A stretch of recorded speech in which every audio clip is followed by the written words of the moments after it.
Vroom. Skirt. Oh yeah. All right. Well, that wasn't weird at all. You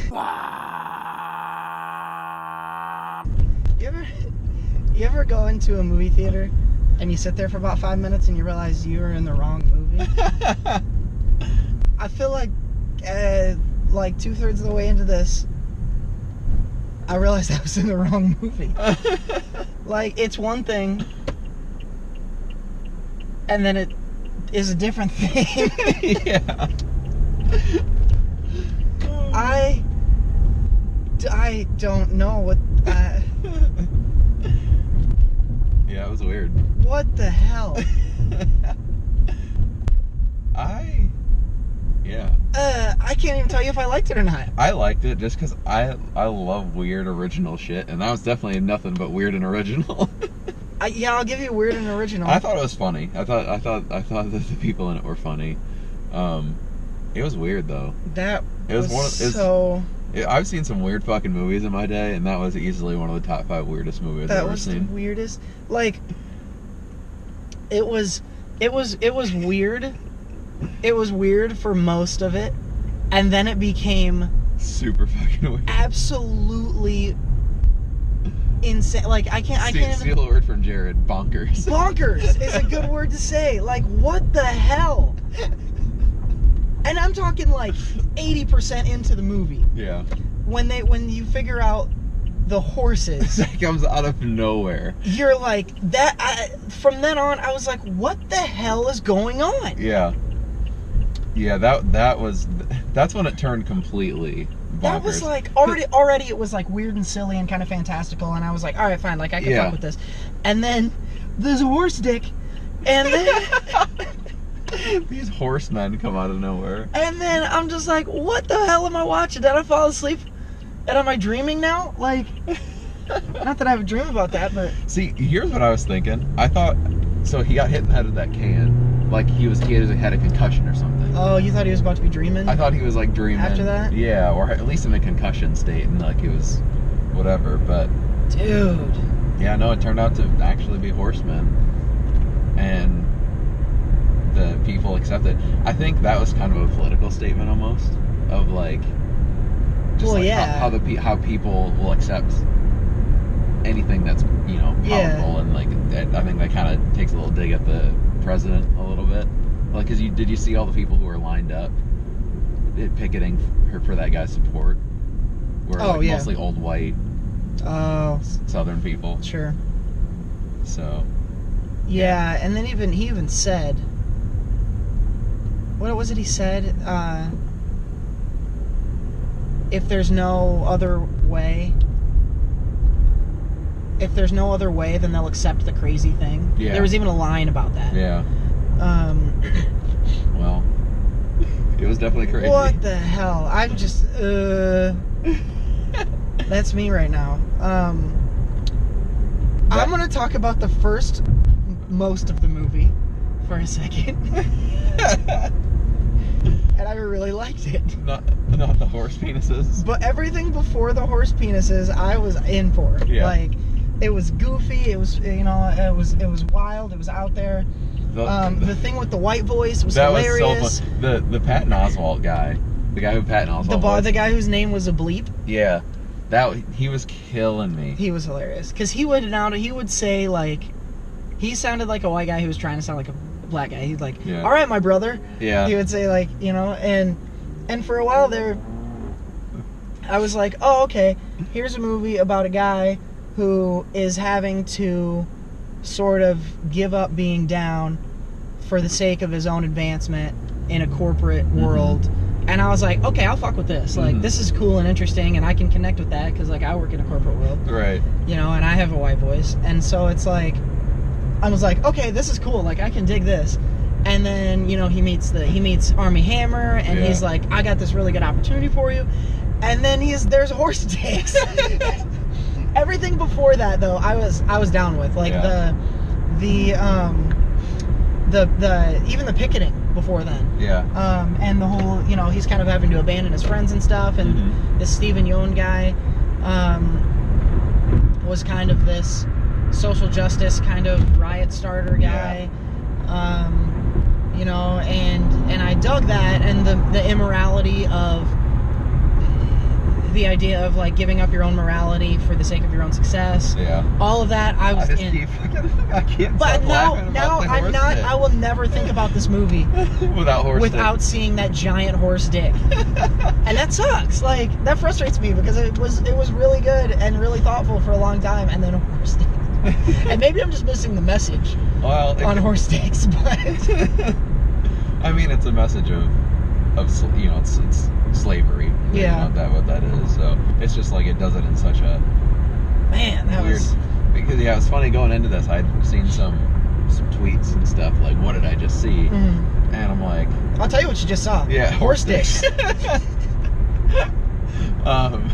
Because yeah, like the first hour and a half or so, I was like, I don't know what they're talking. I mean, this is you know, weird and crazy and fun and everything, but and then fucking horse dicks come out of nowhere, and yeah, I understand what you saw.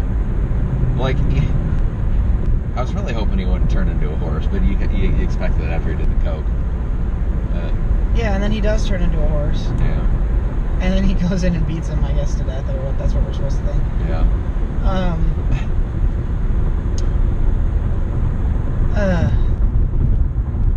I don't even know, man. Like, there was some really good stuff in here, though. Like, like I said, all the stuff around him and the corporate stuff. I thought the scene, it made a lot of sense to me. The scene where they get him to rap. Yeah, that was uncomfortable. Where he's trying to, and then he starts saying what he starts saying, and everyone just grabs onto it because the point he's making there is that white people don't listen to rap music. They just they hear it, but they don't listen to it. Yeah. And so it doesn't matter what they're saying. That's all they're hearing. Also, too, like, to them, there's also making a point, like, all those white people think that all black people can rap. Yeah. So, like, that too. And that he shot people in Oakland and all this other stuff. Yeah, so there's that too. So he's trying to live up to that, and, you know, even though he, So for like 80% of this movie, I was in because I felt like I could connect to that guy a lot. And then nope, never mind. Guess not. As soon as enter Army Hammer and shit just goes off the rails. I wish I could have been an earhead for when the horses came up. Because you don't watch a lot of weird movies like I do. I thought he was going to be dreaming, or it was just a gag, like a one-off gag, like, oh, that's not the bathroom, go into the bathroom. And then the movie would go on. Yeah. No, that was not what that was. Yeah. So I wasn't, like, I don't think I was as thrown off by it. Like, I thought it was weird. I said, what the fuck? But I still was able to continue to enjoy the movie from there. It totally threw me out. It totally threw me out. You know what also made it just, there was a lot of really small, subtle things in here that made me laugh. During that video, when they're explaining the horses, they showed the cavemen and women. And the cave women had, like, the boobs that were just like, they were continuously just bouncing everywhere. Yeah, she was standing still and her boobs were bouncing all over the place. And the film was by, Boots Riley. No. Oh, the film by the film within the film, the caveman film was by, Michelle, so Michel Gondry is an actual filmmaker. Okay. But this was Michel Godrin or something like that. I was like, oh, okay, that's... There was like, just the way the Patton Oswalt voice, like the way he did his voice. The voices were hilarious. He, like, the words that they would have him use, like, there was one that made me laugh for like a solid 10 seconds or so. They're all celebrating. They're also, because Lakeith Stanfield's character has just done, made a big sale, and they're like pouring champagne, and he's like, douse him in champagne.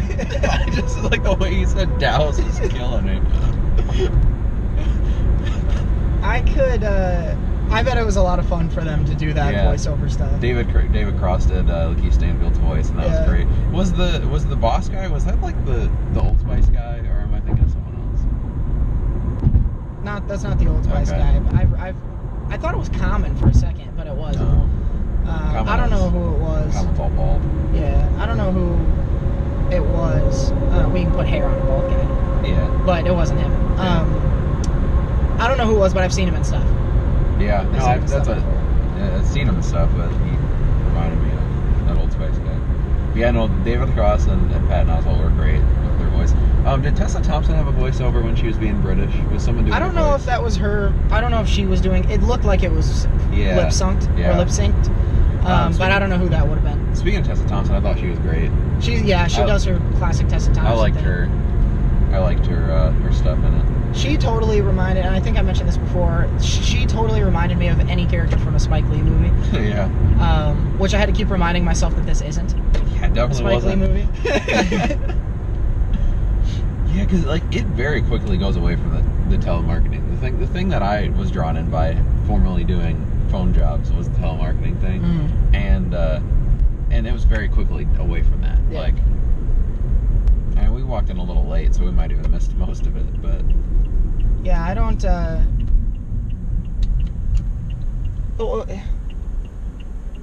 I mean, I didn't see the trailer to this. The trailer is literally like. But isn't it mostly? It only talks about the white voice. It talks about doing the white voice, the telemarketing, shows Army Hammer, talks about power callers. So it makes you think that Army Hammer is the leader of the power callers. There's none of this like. There's none of like the strike stuff in there, from what I remember. Definitely no horse dicks in the trailer. So. I don't know how you cut a trailer that makes sense out of that. The trailer, it makes it seem as like a way more simple. Right, but I'm saying I don't know how you cut a trailer that includes horse people. Yeah. And has it make sense and makes it seem like a movie you want to see. But I still also just feel totally just bamboozled by, like, I went to one movie and for 80% of it that's what I got, and then there went the carpet out from under me. And underneath the carpet was a bunch of horse dicks.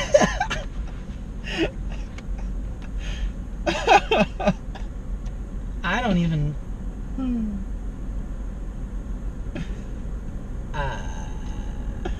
Yeah. I think I enjoyed it. I did enjoy it. I liked it. Yeah. I'm frustrated that the pervasive thought in my head is that horse dicks. Yeah. You wanted to walk out with like some nice. I thought I was gonna like have a lesson. I thought I was gonna feel connected. I was gonna feel a lesson, and I did for most of this. I did, and then now it's just horse. Boots Riley decided to just lay a big old horse cock across your head. Yeah, that was. Stuff one inside your head. I mean, interesting choice, I guess. I don't know, man. Yeah. I'm pretty sure this is like at 96 on Rotten Tomatoes too, which is like really shocking, because I liked it a lot, but I can't imagine people really on a wide scale enjoying this movie, because like it's so weird. And that's the frustrating thing about it is they made 3/4 of a really good, really thoughtful 96% on Rotten Tomatoes movie, and then blah, changed the whole thing, and it's like I don't know. It kind of undercuts the rest of the movie that was good to me. Like if it's your artistic and creative choice, sure. Yeah. But I think for me and for a lot of people, it's going to undercut and to some extent lessen and overtake the rest of the movie. That actually, to me, even though it was veiled in very heavily comedic and wacky and fantastical stuff, the message was still there. Yeah. And the themes were still there. But everyone is going to walk out of this going horse dicks. Yeah, and I think they probably could have done it in a more subtle way. Yeah. I think there is still a message behind that, the turning people into horses and stuff, and like him they wanted Lakeith Stanfield to be the middle, because he's not, because going into he's not like the stereotypical black guy that they're thinking of. He's more of the in between, and so they want him to be that, but also turn him into a horse. Yeah. So I mean, there is still a message there, but I think it definitely could have been done in a more subtle way. Yeah. That doesn't leave people who aren't thinking about what the message is with just thoughts of horse penises. Yeah. Which, to their credit, those horse penises, they were huge. They did a good job of creating CGI in those horse dicks. I guess maybe given the benefit of time and afterthought, which obviously this is the nature of what we do here, is react. Yeah. But maybe giving maybe after being given enough time, it'll be easier for me to see and understand those themes that have to do with the horses. And after that point, but right now, that's all I can see is that horse. But I do think, yeah, you're right. There are still themes of the labor force and how we treat them, and obviously the lifetime contract / slavery thing that they were talking about. That makes a ton of sense. It's just done in such a boom way. It's such a bang right in the fucking head. Yeah, because I was creeped out when he walks into the bathroom and opens up the curtain. I'm like, what's? Yeah. Is it just gonna be a person? Like, I thought it'd be like a person chained up or something. Yeah. And then all of a sudden it's a horse. I thought it was gonna be a weird sex joke. Naked horse man, just like in the bathroom asking for help with this giant dick hanging. That did kind of alleviate the fear, the horror of it for me, because there was just a huge old dong swinging around. Good God, yeah, that was weird. And I can understand the artistic choice of making it very pow in your face. They could have done that in a different way than horse penis. I appreciate subtlety and subversion in my lessonry. Yeah. Sometimes I understand the place for overt and over the top. Yeah. I get it. This was maybe too much for me. Here's an example. They could have had someone who looks like Lakeith Stanfield be locked up. Yeah. And like that could show Lakeith Stanfield that, you know, he was. Yeah, he was selling himself out. Yeah. Something like that. But I know they're also trying to go with the labor force thing too. So there's a hard way. He could have walked into a room with just a bunch of people in the worry-free costumes. You know, something like that. Yeah. I don't know. There's ways to do it without. Yeah, and I certainly don't. And that's my preference. Yeah. Is for subtlety. I certainly don't want to take away from his artistic choice. That's his thing. Yeah. But did it throw me off? Yeah. And now we're a block away from home, and we've spent 15 minutes just talking about horse dicks. Yeah. Like, you know what? That's the point. To their credit, though, I'll never forget that I saw this movie. And I've never spent this much time talking about horse penises. I go most of my days without thinking about it. And you know what, Boots Riley? I appreciate that. I mean, it's making me think. Oh man, you always got dong on your head. Well, not like that. No. Not like that. I did enjoy it. I actually. On the whole, yeah. Preparation H feels good on the whole. Preparation horse. Yeah. Horse. No, I enjoyed it. I thought it was funny. Had some good messages, and it was different. It was original and different, and that's all I can ask for. Yeah. I want a movie to be original and different. I say it all the time. That was original and certainly different. It hit those nails on the head. I can't wait to talk to. I want to talk to everyone that's ever seen this movie and just poll everyone and see what the hell they thought about. Alright, that was weird.